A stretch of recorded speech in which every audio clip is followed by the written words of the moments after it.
This episode may contain language or discussions that may be offensive or triggering. Refer to the episode summary for details. We could all benefit from more warm fuzzies, and the episode we're revisiting today is all about warm fuzzies. Hey, it's your business bestie, Charlene Ketchum, and welcome to the She Confidential podcast. I'd like to introduce, or for some of you, reintroduce, Elaine Robnett Moore, a gifted artist, jewelry designer, educator, and author. Also featured in this conversation is Tanita Daniel-Chavis, a self-actualization coach, intuitive reader, and medium.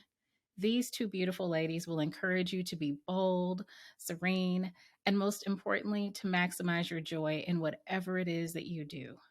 I hope you enjoy our chat. So we'll start with the inspiration for this life reference manual you've given us. Well, I should start by saying I have 5 children, 18 grandchildren, and I think it's 12 great-grandchildren now. And so as a result of that, on my 60th birthday, which was a few years ago, I decided to have a huge party, and I wanted to create something to give to every one of those attending my party. So the decision was I would put together 60 quotes of the things I have found to be true during the course of my lifetime.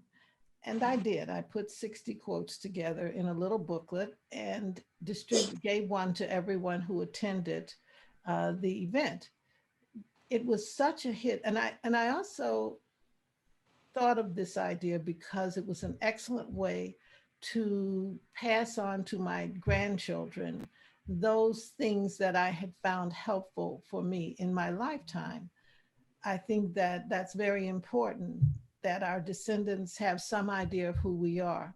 Yes. And on top of that, the very fact that in my family, I have lots of old photos from the 1800s of family members. And while I have beautiful portraits of women, I have no idea what they thought, no idea how they believed. They look like they were very strong women, but that doesn't mean that that was the case. And I think that our descendants should know who we are as women.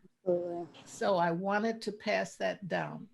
And that's what started the book. It was so well received that I got thank you notes on my birthday for the book that I handed out to everyone. It was a little pamphlet for handing that out.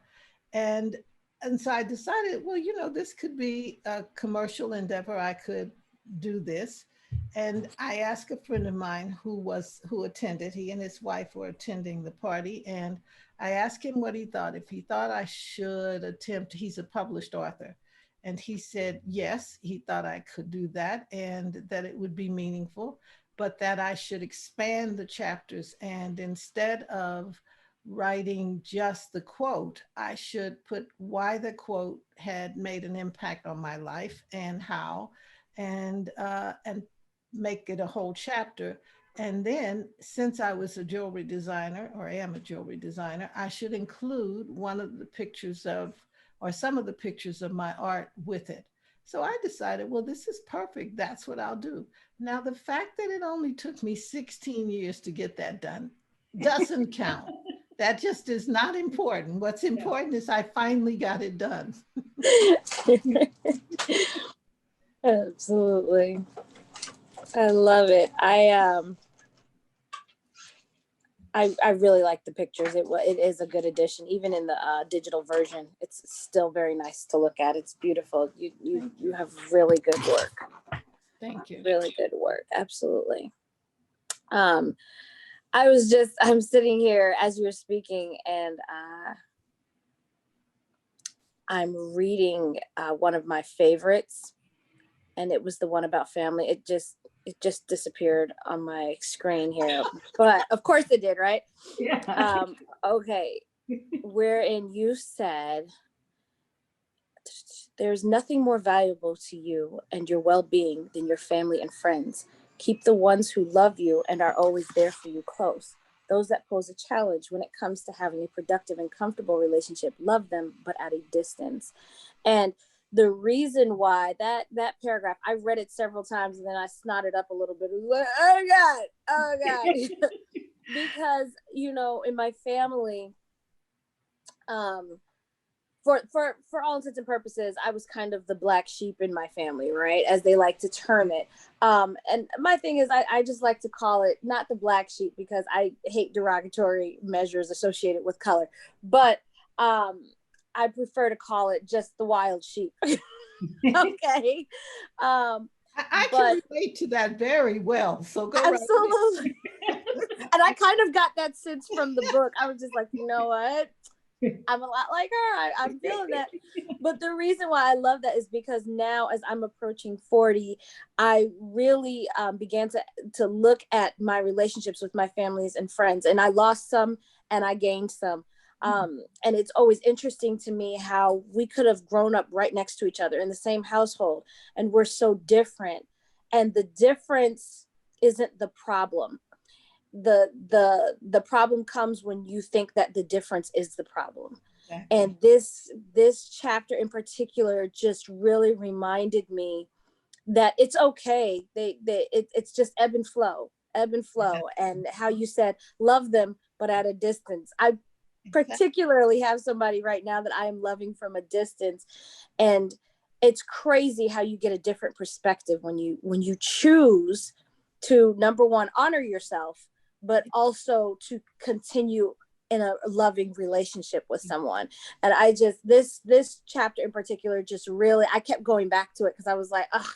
And so this is why I want the physical book.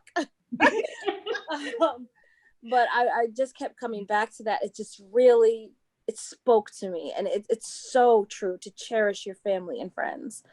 By the same token, I recently lost a friend that we just had to part ways, you know, but like I see her online sometimes and, you know, I still send her good vibes and ashe and all that, but it's just like, that had to be split. And it's okay. That does not take away from the love in my life. No. You know what I mean? No. It just honors the love in my life. And I was really touched by that. I'm so glad I get to speak to you about it. Because it's a very, significant passage to me.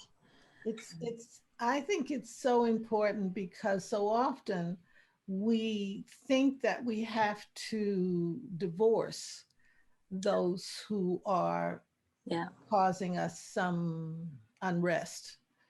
And we don't have to divorce them. We just have to keep them in a place that's safe for them and safe for us. Exactly.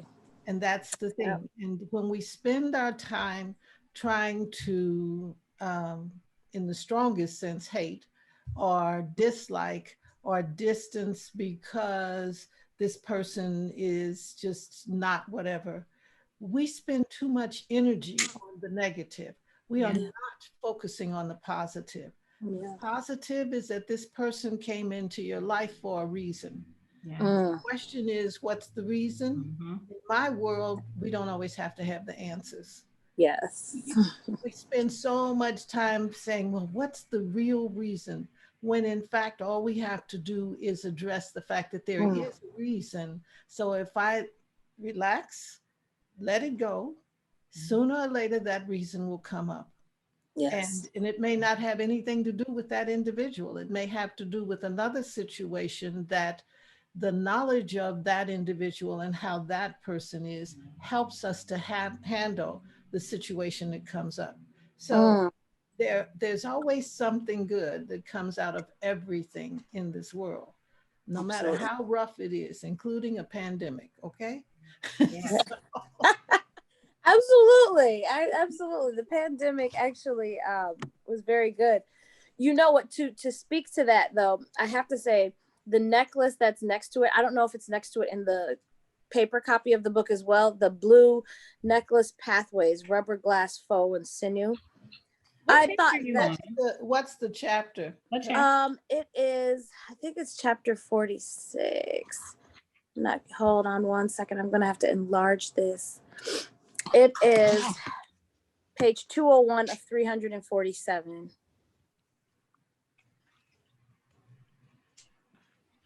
But it's yes.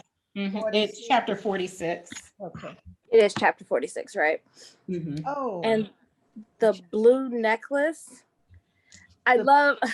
Okay, so this is why I like how you paired it up, and I don't know if this was purposeful or not, but the fact that it says pathways, rubber glass, faux sinew, like it just reminded me so much of the entanglements of family and friends and how often we find ourselves. Like listen. Yeah. Charlene was just like, no, just read this book or whatever. And the thing is about Charlene is that she's very specific. Okay.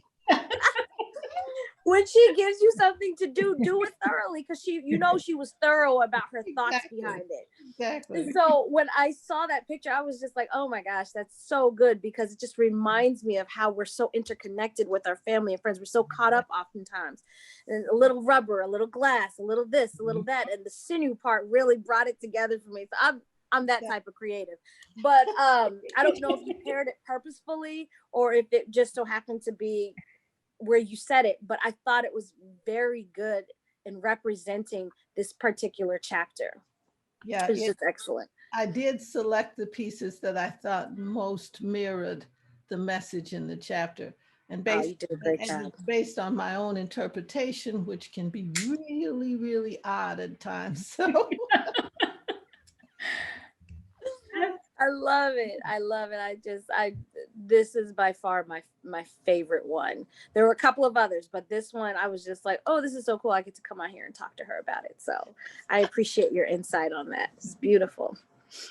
I mean, and that chapter makes me think about one of the other ones that was one of my favorites. I have several, but chapter 15, Love is Eternal.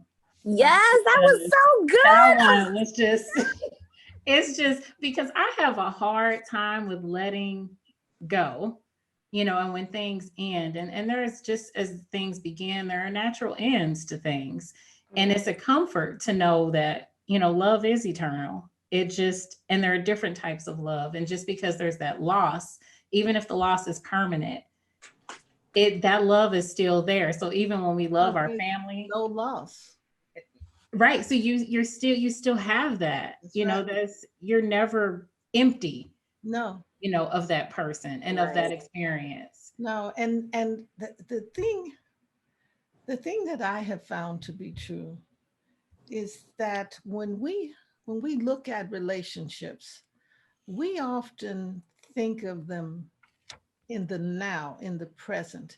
So this person is this and this and this, and this person means this and this and this. And because this person is in my life, then all of these things are happening. Well, that may not be the real reason this person is in your life. This person may simply be the bridge from here to here, from this page to the next page, to the next chapter, to the next part of your journey.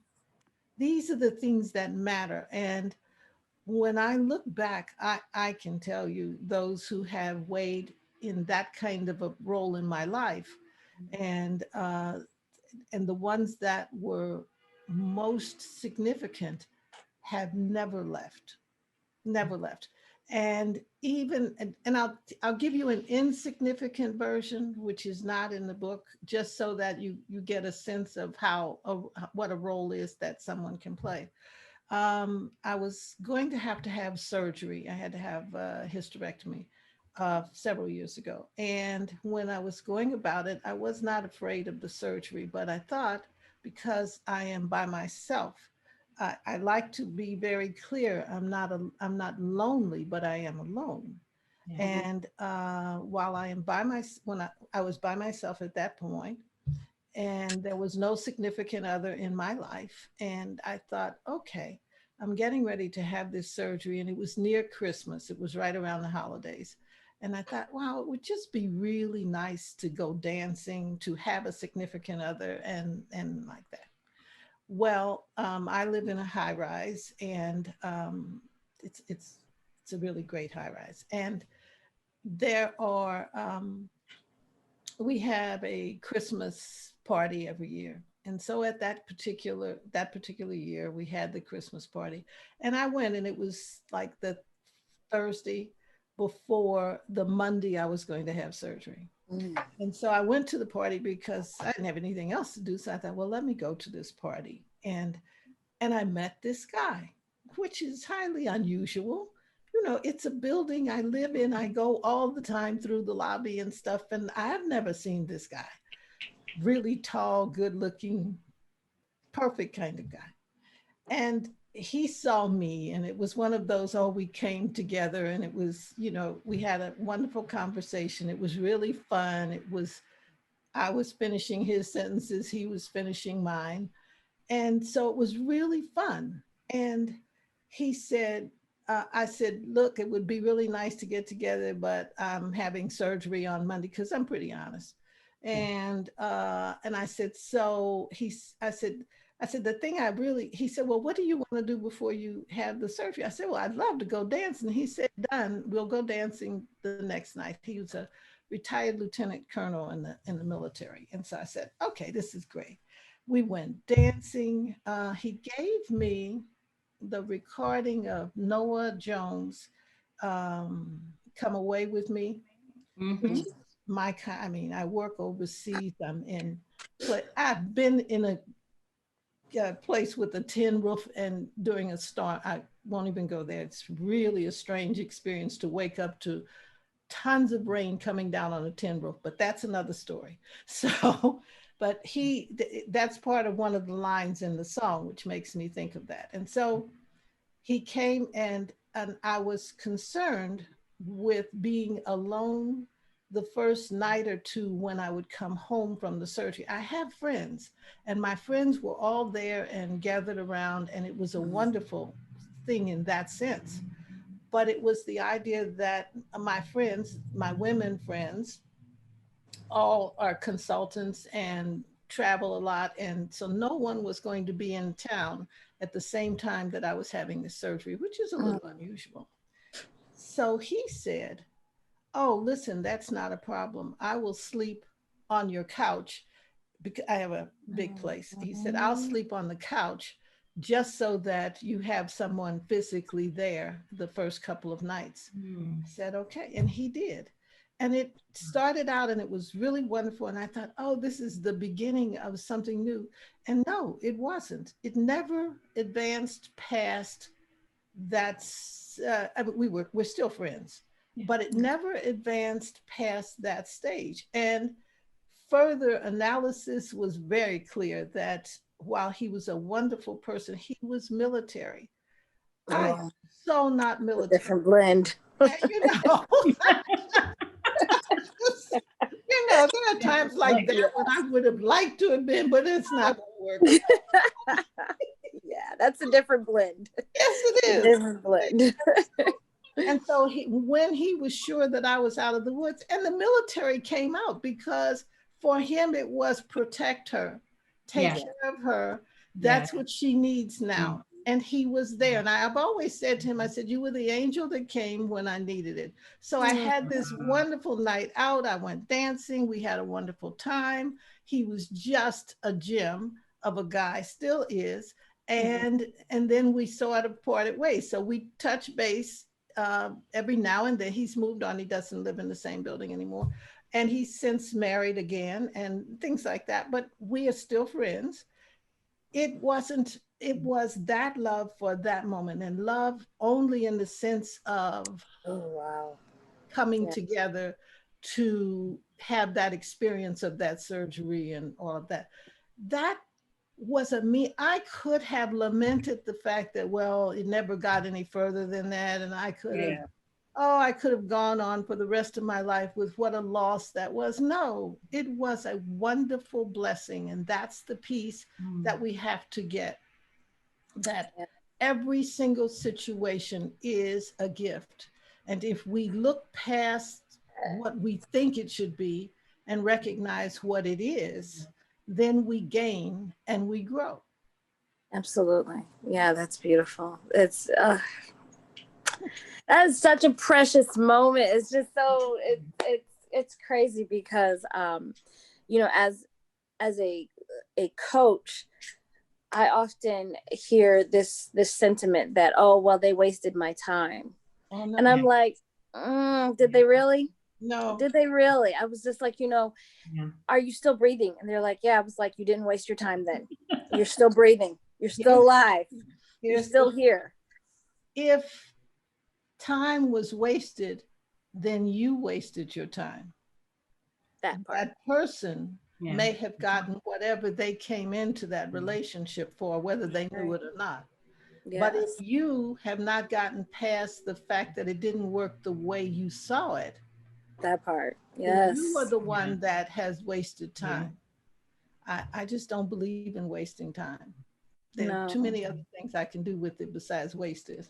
And there's so many, as your book really details, there are so many intimate moments that you take from life and everything, in every aspect of it. So you could be driving down the road and have a profound moment, and that's not a waste of time. You could be sitting in traffic, have a profound moment, and though it feels like a waste of time, right, it in there lies the significance. And it's just, that's what really communicated to me throughout this book, is that life is full of these abundant moments that you get to look over and reflect and call yourself rich. Yes. Yes. And it's just, you conveyed that. If that was your message, it was very well conveyed. Like, I got it. I was like, oh, that's beautiful. I'm getting goosebumps. It's beautiful. It really is. The artistry was excellent. It's very, I felt like I was talking to you. Now that I'm actually talking to you, I'm like, oh, I feel like I know her. Yeah, I know. Right. That was the plan. And the blessing for me is that that's how it's been received. And I know that you guys will understand this. When what you wish to put out, what you want to share is received in the way that you thought it should be, that is profound. Yes, it is. Really profound. Absolutely. And it speaks to how we need to always perfect what we do. We need to always pay attention to the details. We need to focus on what our goals are. And when the goal changes, we need to accept the change. Yes. You know, it's my favorite saying, one of them, because of course you saw many of them. Yeah, you got a lot. There's always one more. I'm always surprised to find out I'm where I am when I am. Yes. When I thought I was there for something else. Yeah. You said something in the book. You said there are no coincidences. There are no coincidences.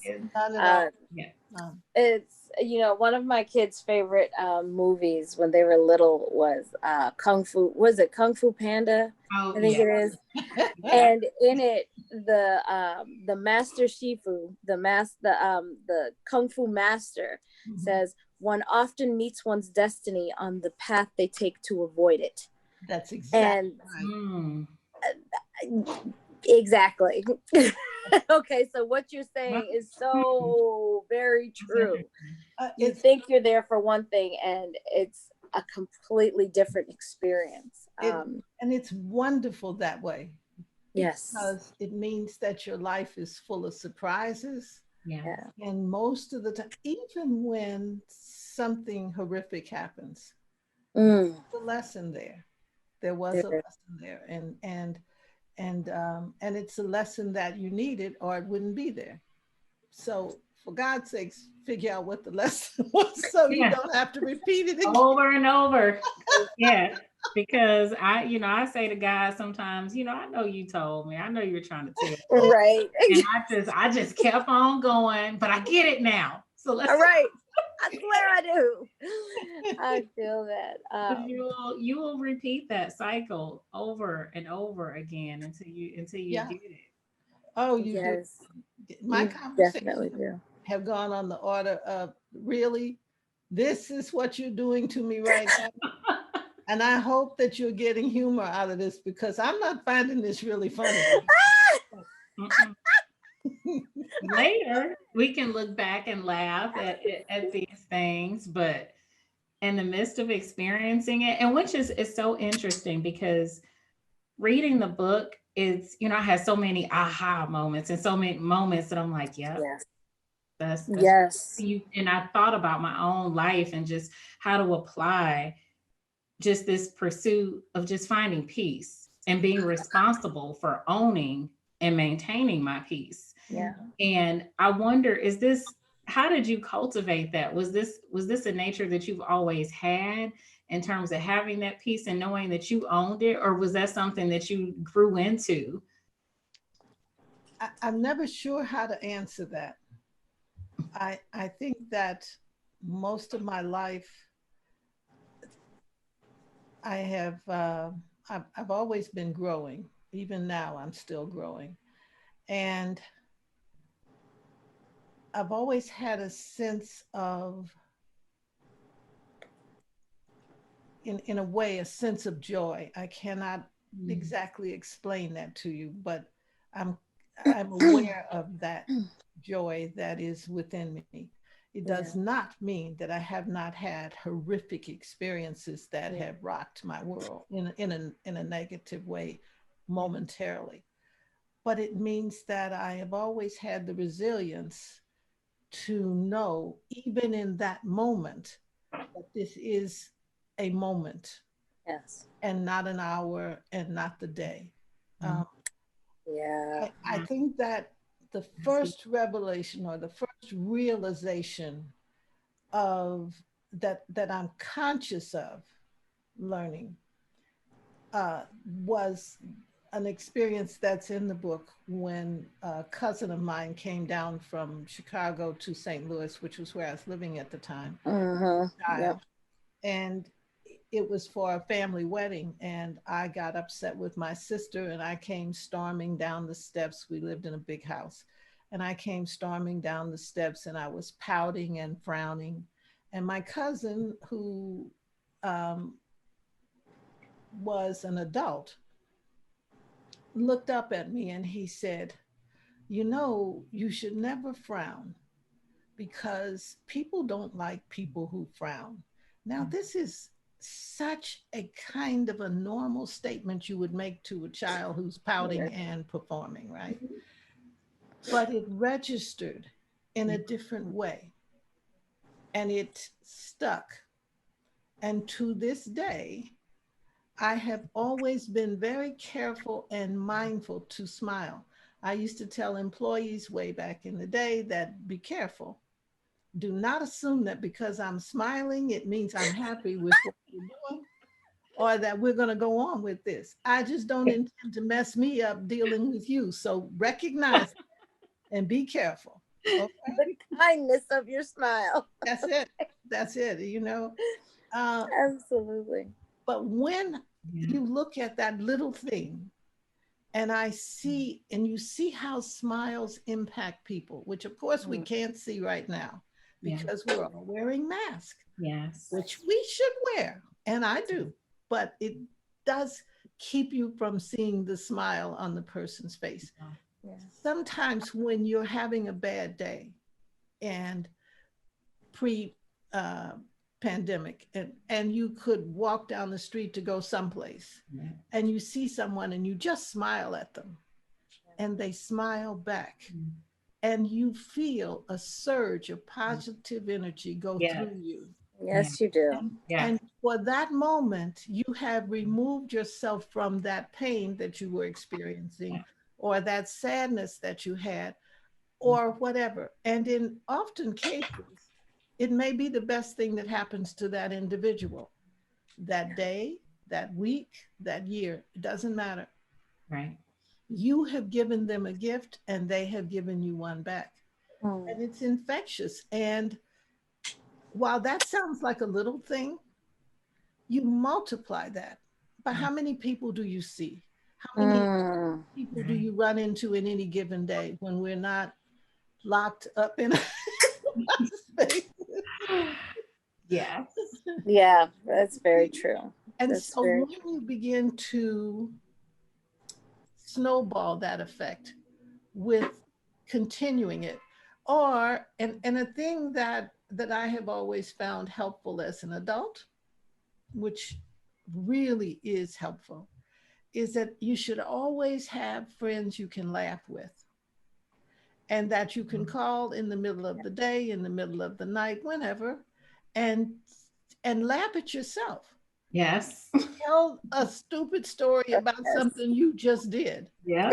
and and laugh at it, and they laugh, and together you are relieving any tension, you are releasing stress, and you are becoming grounded with who you are again. Yes. Yeah, So these are absolutely. the things that one can do that helps you to stay lifted and to stay in an elevated state, which I Beautiful. think is important. It is. It absolutely is. That's lovely. That was just lovely. You are so fun. I would like totally go hang out with you for a drink or two. I would just be like, oh. But you know, it's so funny because now that we do all wear masks, I try to smile. I because I'm a natural smiler. Like I'm usually smiling or giggling or something. Yes. And and now that we all wear masks, I'm like, I'm smiling at a perfect stranger, and they're just looking at me like, "Why are you staring at me?" And I'm like, And "Don't they you don't see my know. smile?" Right. Wait, it's right here. But some people get it, because I was in the store the other day, and it's instinctive. I see somebody, I smile, and I say hello too. Yes, But absolutely. now the mask, it muffles it, and we stay apart. But I smiled at this lady and said hello, and she got it, because Yes, she smiled back. And I was absolutely. You know, it's crazy because so I have 4 kids, Elaine, and they are, I want to call you Miss Elaine so bad. I have to remember that I'm an adult though. Like I'll be like, okay, you're an adult, you're an adult. But it's a habit. It's a respect thing. You were it is, just it's talking a about that. habit. The respect, and yes, the same But way. I always tell them that. I'm just like, you know what, say hello, smile and say hello. And they're just like, they can't even see my face. And I'm like, I don't care. You know, the one I loved when I had employees, when I had the real estate company, I would tell my employees, when you answer that phone, smile. And they would, Yes, it "It's translates. ridiculous." And Yeah. I'd say, no, it's not. Because if It I is. call you, I hear whether you're That's right. smiling or not. Yes. And Absolutely. I've called out folks when I've called some place of business that I needed to do business with, and I've asked for a manager and said, send them back to school, help them understand Yes. how important smiling is when they're talking on their phone. Oh, Because, it you know, is though. It I is. had a it really, cop writing me a ticket one day, and he was like, you know, ma'am, you should, you know, miss, you should really smile more. And I was like, oh, I can smile at you, but I still don't like it. And I took my ticket and I was like, I'm out, whatever. I'm not dealing with it now. I was like, well, I can give you a smile, but since you wrote me a ticket, understand it don't mean much right now. I got trouble smiling at people. It's Okay. I know I Yes. did it wrong. Yes. I acknowledge what I did. I apologize, and I will try my best not to do it anymore. Yes. Sometimes it might work. If you think about little kids and they misbehave, that's when Yes. they're sweet. that's it. They're real sweet, and they smile and they hug you, and Yes. it does something. You know what? It's funny Makes because my youngest son is that way. He's 11, and I'll just be like, "You are in so much trouble right now," and then he's just looking at me. He's like, and I'm like, "Oh my God, stop laughing!" But we wind up laughing, and I'll be like, "But you know, I still get at him though. I'm like, Of this is your course. lesson, blah blah blah." But like, I could literally be standing there just like wailing at him, like, "How dare you? You're not supposed to be doing that." And he'll just be like, I don't know what to tell you. "What?" And the thing is, the worst part about it is I know he gets it from me. So I'm just like Trying to parent the you out of your child. okay, God. And yeah, little people. They're a lesson for the world. They Oh, are. they're amazing. So here's this passage. I called it the Beatitudes of your book, where you said, It says, the time when love hurts, this is the time it is crucial you hold on to the light, hold on to memories. And you said, the love of a soulmate is enough to last 1,000 lifetimes. The spirit of true love will speak to your heart before your mind can comprehend this wonder. Yes, it is a little scary to open up and be vulnerable, but what would life be without risk? And then you go into this, love is pure positive energy. Love never dies. The energy you knew as your loved one is with you always. Their essence comes to you in 1,000 different ways every day. Your loved one is gone because their mission has been completed. It doesn't matter what age they are. When they leave, their mission here is complete. You have been left behind because you have not completed your mission. When you live celebrating the life of one who has preceded you, you keep them alive in your heart in the world. When you keep alive their dreams, their beliefs, the causes they fought for, they guide you and walk with you. That is absolutely abundantly beautiful. It gives me chills because it's so true. I often tell my clients that the practice of ancestral veneration, whether you agree with having an altar to your ancestors or a shrine or pictures up or whatever, you don't understand. When you acknowledge the energy and the lessons and the love that they gave you, it lives on in your life and it shows up in a thousand different ways. And even somebody that you loved. I had somebody that I was truly knew loved me and was in love with at a certain point. And he died suddenly. And I remember the dark place I went to after he was gone. And it wasn't until I really began to see where I allowed it to take me that I realized, I was just like, he would never have wanted me to live this way. Exactly. This would never have been a place that he would have been like, yo, I'm willing to go with you there. This dark place that I was in. And it's when I finally began to truly unpack that and to truly be like, you know what? Smile because you're still alive. Smile because you experienced that. That's when I met the love of my life, who's right there. I hope that's so. when I met him. That's what that meant. But it's amazing because being mournful and sad and sorry about somebody passing who I felt like I truly loved, literally could not get me to where that love would have taken me had he still been alive. When I unpacked that point, I met my best friend. Because this was simply the pathway to where you are now. Yes.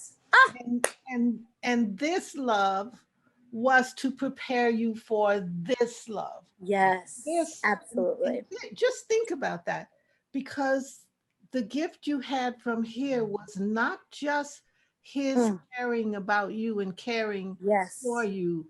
It was his preparing you for who you are with now. Yes, absolutely. How profound is that kind of love?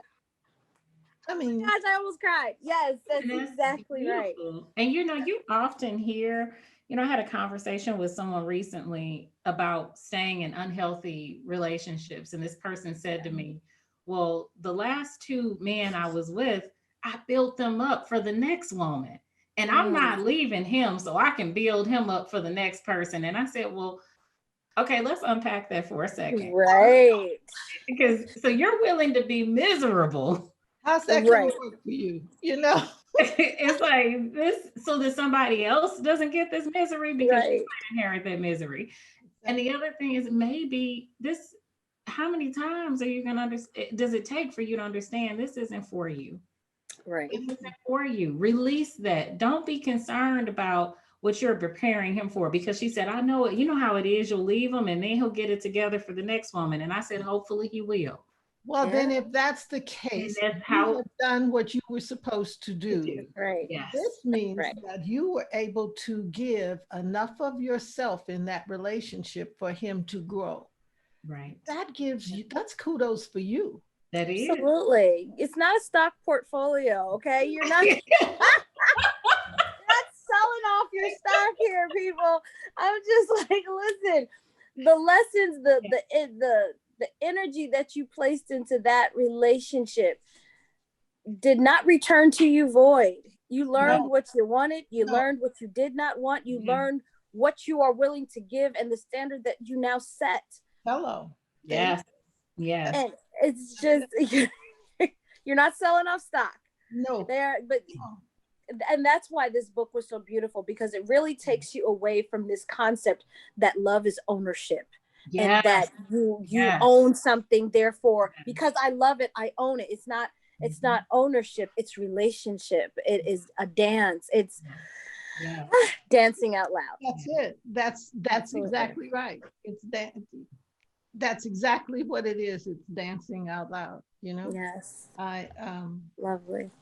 I can't, you know, the story I tell in that chapter about that soulmate that I had is so true.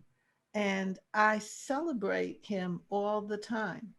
Yes. Because, and at the time I thought I should have gone instead of him. I really believed that he was bringing so much to so many and doing so much for our people that I should have been the one that left, not him. And that had I done that, he would have taken care of everything and it would have been fine. But I was still here. And what we have to come to grips with is, if we are still here, our mission is not complete. Period.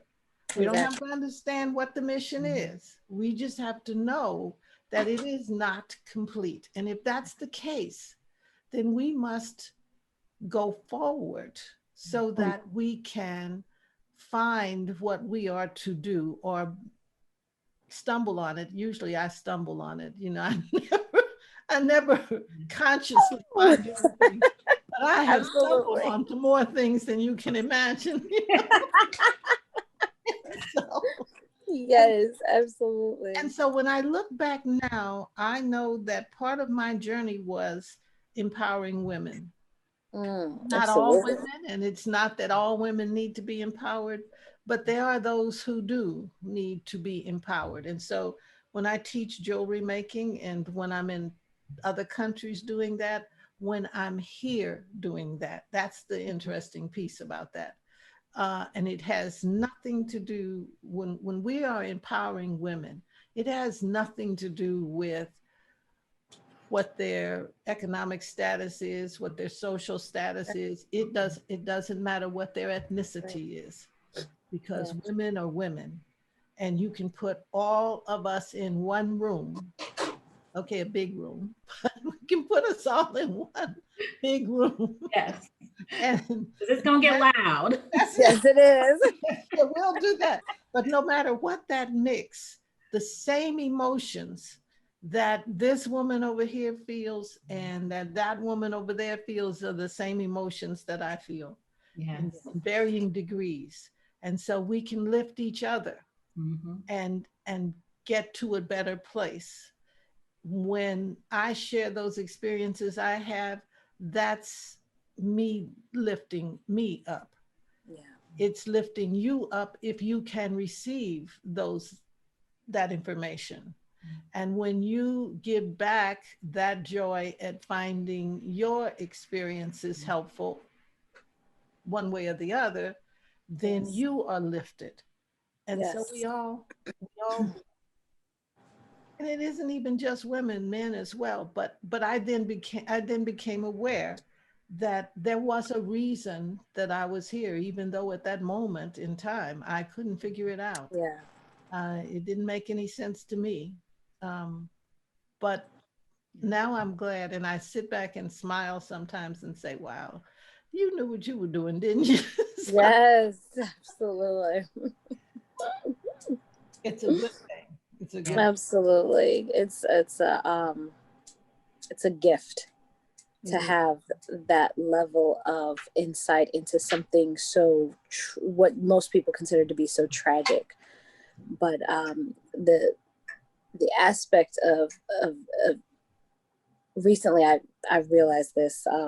I feel like I've known it forever, but I realized that loving myself caring for myself is an act of ancestral veneration. It is honoring those that loved you.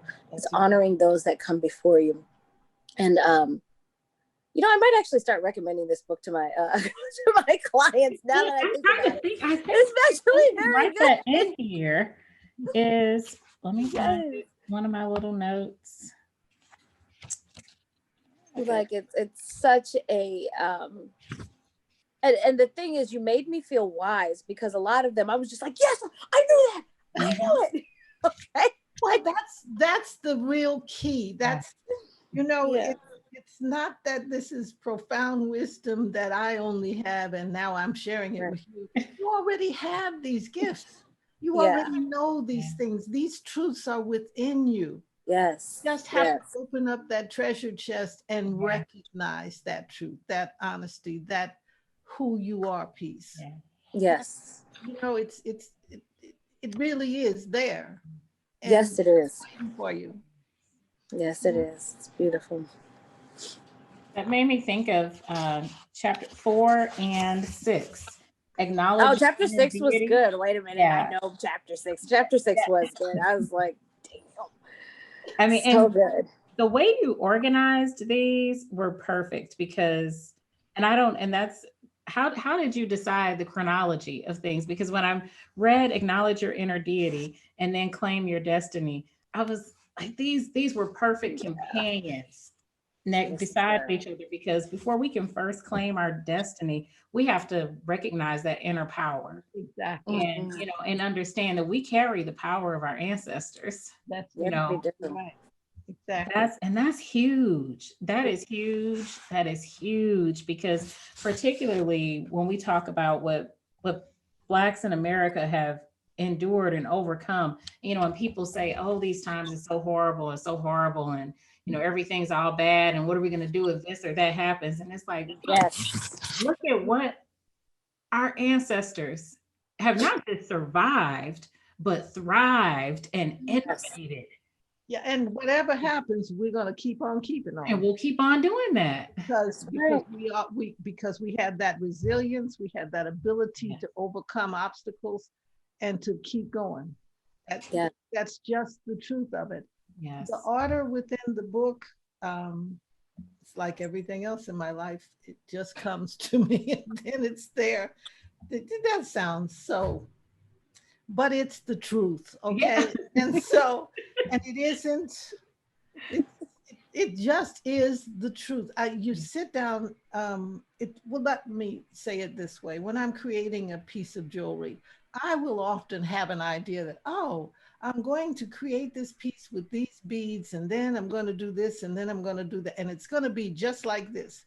And then I start stringing the beads, and I get halfway through it, and it says, no, this is so not what I'm going to be today.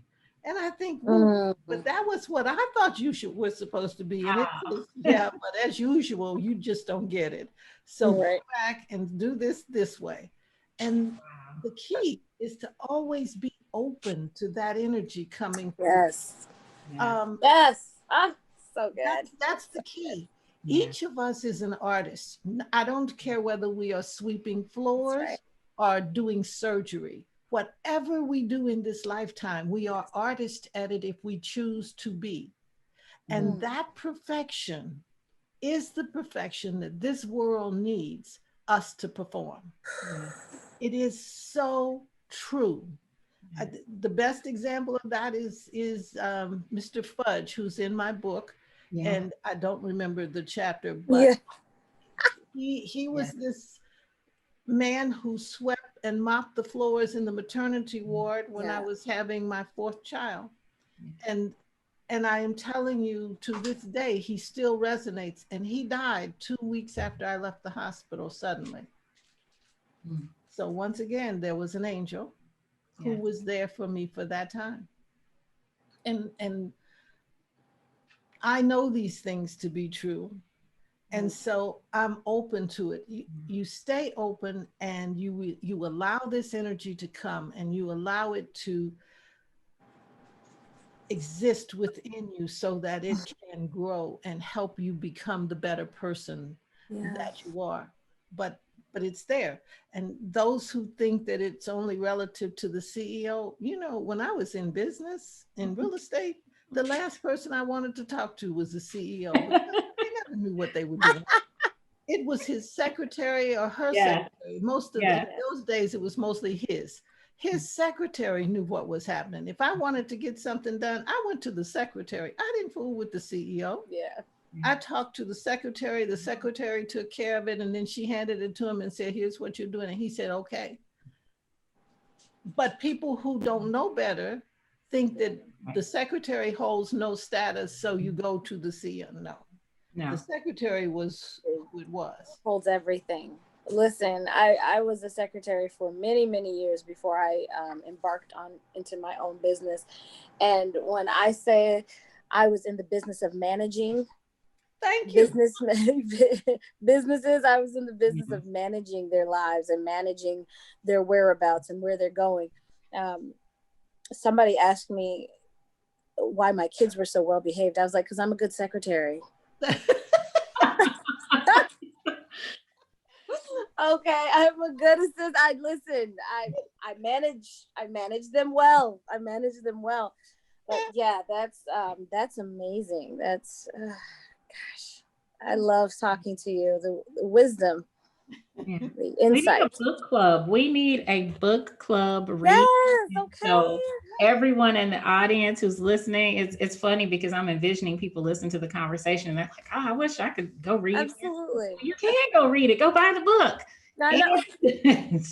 And then, you know, we'll have posts to talk about individual chapters from the book and what you all glean from it, because I mean, there's a lot to unpack. I know, Miss Elaine, you said this isn't new. This, you know, is not wisdom other people don't have, but still it's having it packaged like this, you know, and being able to take my notes, and maybe it may just be the stage of life that I'm in. You know, there's one part where you said when you were nearing 40, you know, you realized, you know, you had all these realizations about life and almost stopped taking life and yourself so seriously. Yeah. And I think that's where I am. I'll be 40 in next month. And so so this will be released on December the 29th. And so we're recording this the last week of October. So it'll be a couple of months before I'm 40, but I'm thinking about, you know, you start reflecting because it's supposed to be a big number. You know, I was gonna say, I know you're a Capricorn, Charlene. I remember you. Girl.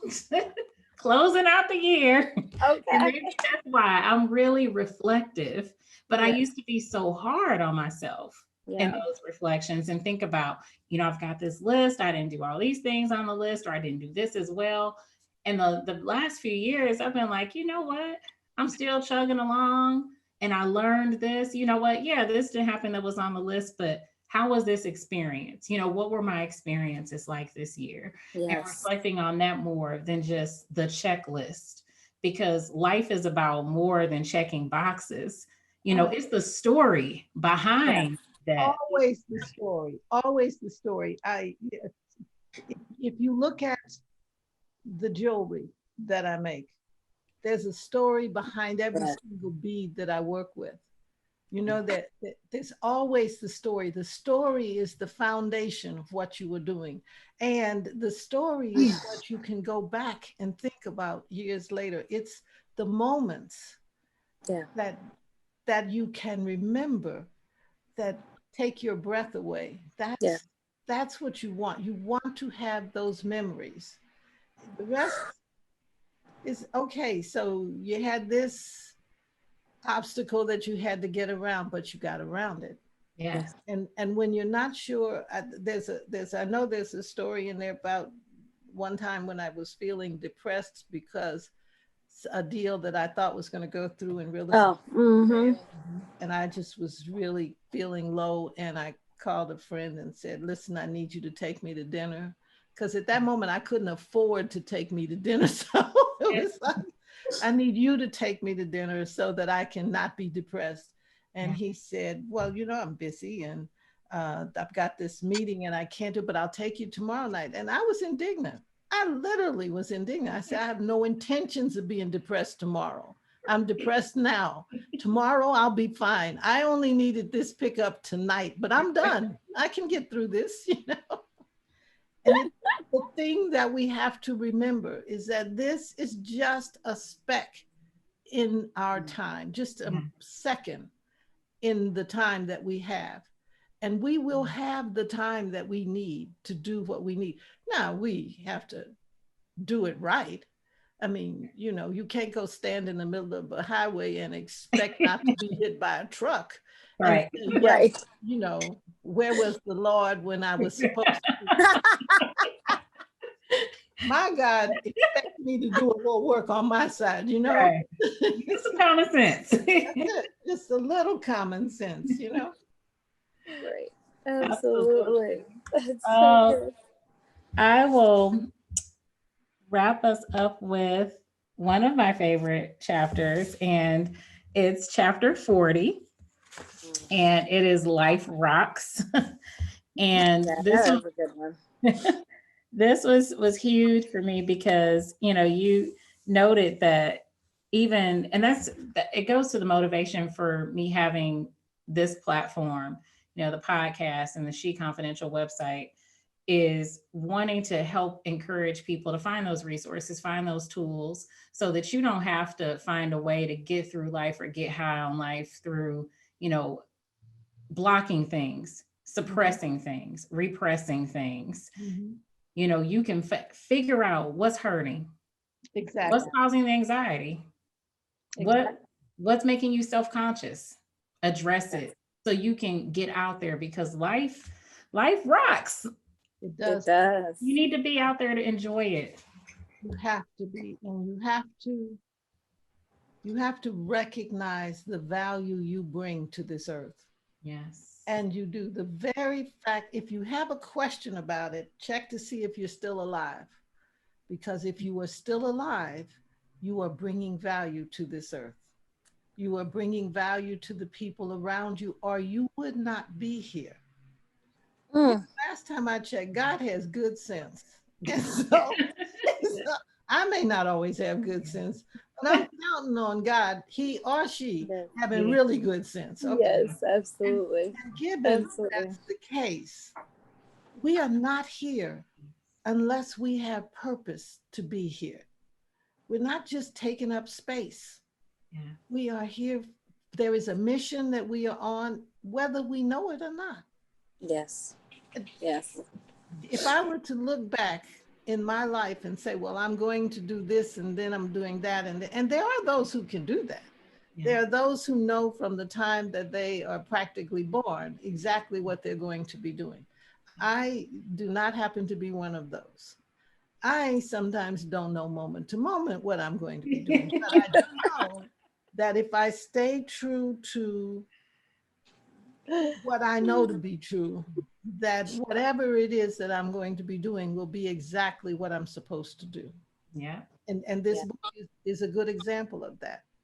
I could have put this down years ago and said, you know what, I'm not going to finish this and I'm not going to get this done the way, but I know when something is important, and I know when I have to complete it. And I don't necessarily know why. I just know that I do. And I will do that and then sit back and watch. And generally I get validation that, yes, this was what you were to do. There are those moments when I get validation that, what the heck were you thinking? Why did you bother? You know? That's when you laugh. You laugh and keep it moving. That's it. Yes. That's it. Okay, I got this. And so there's that. The tools that we need, we have. Yes. We just need to be open. Important to know that. We just need to, if we are open, things come. I use the example a lot that if an elevator door is open for me, when I go to the elevator, then wherever it is that I'm headed is exactly where I'm supposed to be going. Mm-hmm. I walk a lot, and if I'm walking and the stoplight says stop, and then I get to the next stoplight and it says stop, then I think, okay, where are you headed and why are you going there? Because this is not how it should be if what you're doing is what you're supposed to do. Mm. Oh, the So flow. there are little omens that we get, Mm. little triggers that tell us whether we're on the right path. Mm. Mhm. Um, the one that is in the book, which always makes me smile, was that my friend who passed, the Mhm. one that was the one that's written about in the book. Um, uh, I would always question because I have a tendency to do that. So down the line, I would say, was he really all that you thought he was? And of course he was, but I would question it because maybe I got that wrong. So I went to see a seer, and I don't think that I defined it completely that way because everybody doesn't understand what a seer is, Yeah. and and that can throw people. But in my world, that was and I can count on one hand the number of times I've ever seen a seer, but I have profound faith in those that are Well, you're good. seeing one now. I'm I, seeing. I know, and I thought, wow, that is so cool Yeah. because, and that's why I chose to tell you this story. Yeah. Uh, Yes. and so I went to see this woman who was in New Jersey, and I did not know her, and she Mhm. did not know me. And she was going to be at a friend's home, and I went because of that. And I met her, and she talked to me as if she had always known me. And I thought, Mm. and I get that a lot from people, so I kind of take it with a grain of salt and keep going because I often wonder, but again, I just don't question it. It's there and it's so okay. And so my mother had just passed, and I wanted to ask her if my mother was okay. Yeah. And and she said, "Yes, your mother's fine. She's just getting settled. So, she's not very talkative right now, but she's fine." And I had brought my aunt to live with me here in Silver Spring from St. Louis. My Mhm. aunt has Alzheimer's. Mhm. And so I said, "Is my mother okay? And is my grandmother all right with the fact that I brought my aunt to Silver Spring?" And the woman said, "Your mother is fine. And your grandmother says she's very happy that you brought your aunt because she wouldn't have had the patience to deal with her."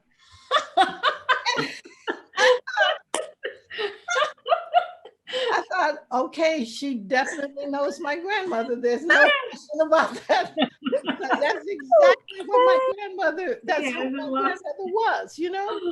Oh goodness. Oh my gosh.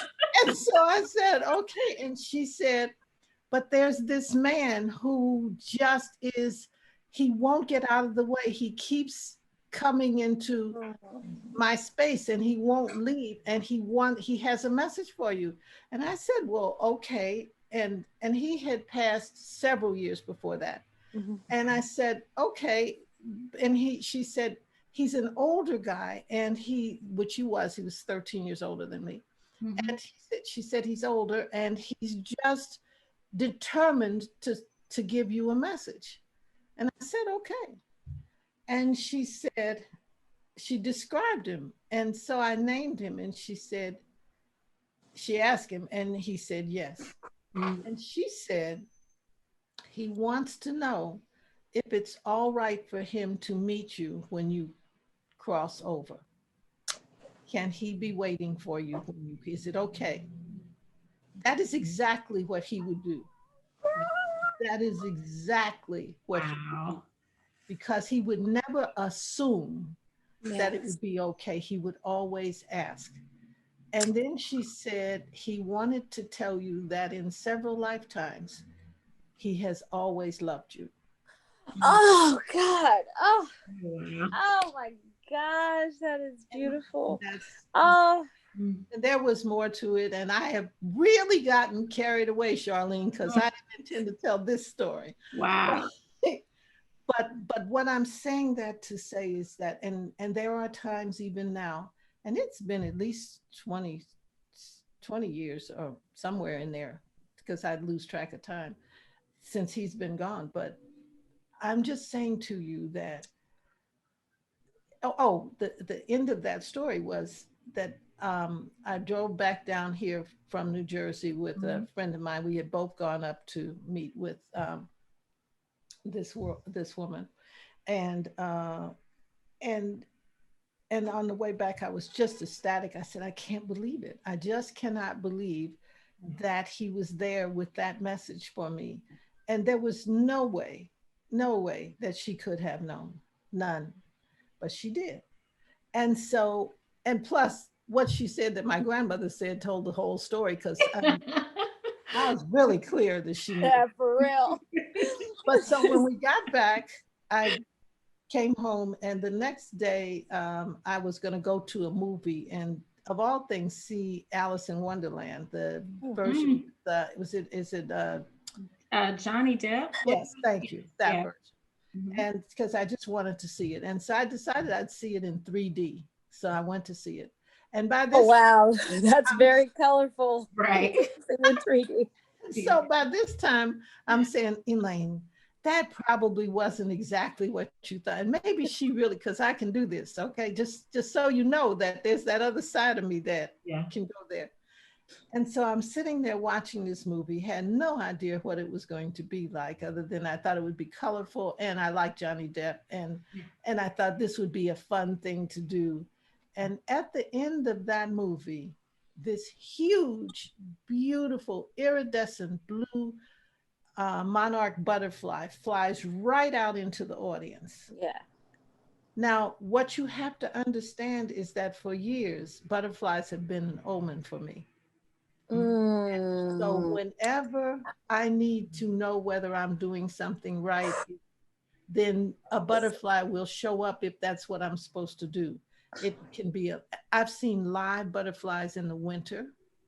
I've seen, pictures of butterflies. I have a butterfly mounted on the doorway to my bedroom that I picked up in an antique shop in the middle of winter one time. And I had questions on my mind, and I'm asking these questions, and there's this butterfly.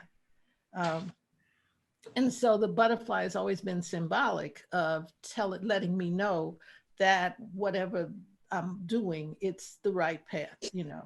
Wow.